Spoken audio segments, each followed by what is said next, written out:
જય માતાજી મિત્રો, કેમ છો બધા?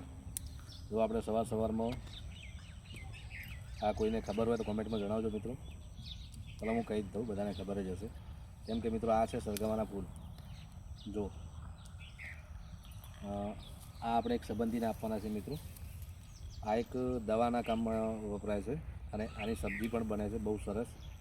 આપણને નથી ફાવતું મિત્રો, પણ જે મિત્રએ મંગાવ્યા છે, સંબંધીએ મંગાવ્યા છે, એને બહુ પસંદ છે આ વસ્તુ.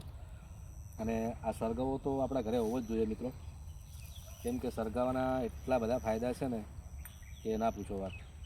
આનું જે શીંગો આવે, જે ફળી આવે, એ સબ્જીમાં પણ કામમાં આવે, પાવડરમાં પણ કામમાં આવે છે, અને સૂકવીને પાવડર કરવામાં આવે છે, દવામાં પણ કામમાં આવે છે. આના જે પાન છે, છોડના જે પત્તા છે, એ પણ ખૂબ કામમાં આવે છે મિત્રો. આનો પાવડર મેં સોશિયલ મીડિયામાં એક વિડીયો જોયો તો એની અંદર જોયું હતું કે ભાઈ આની ખેતી જ કરે છે. આના પત્તા જે છે, આર્યા પત્તા, લગભગ આનો પાવડર છે 1000 રૂપિયા કિલો પાવડર છે આનો, અને ઘણી બધી દવાઓમાં વપરાય છે મિત્રો. એટલે સરગવાના ઝાડ તો આપણા ઘરે શેઢે એક બે હોય તો આપણે રોજ જે કહેવાય કે અમુક સબ્જીમાં પણ કામમાં આવે ને પશુને પણ બહુ ફાયદા છે આ ખવડાવવાથી. તમે આના ફાયદા જોઈ લેજો. ઇન્ટરનેટ ઉપર તમે આનું જાણજો એટલે તમને વધુ જાણવા મળશે મિત્રો.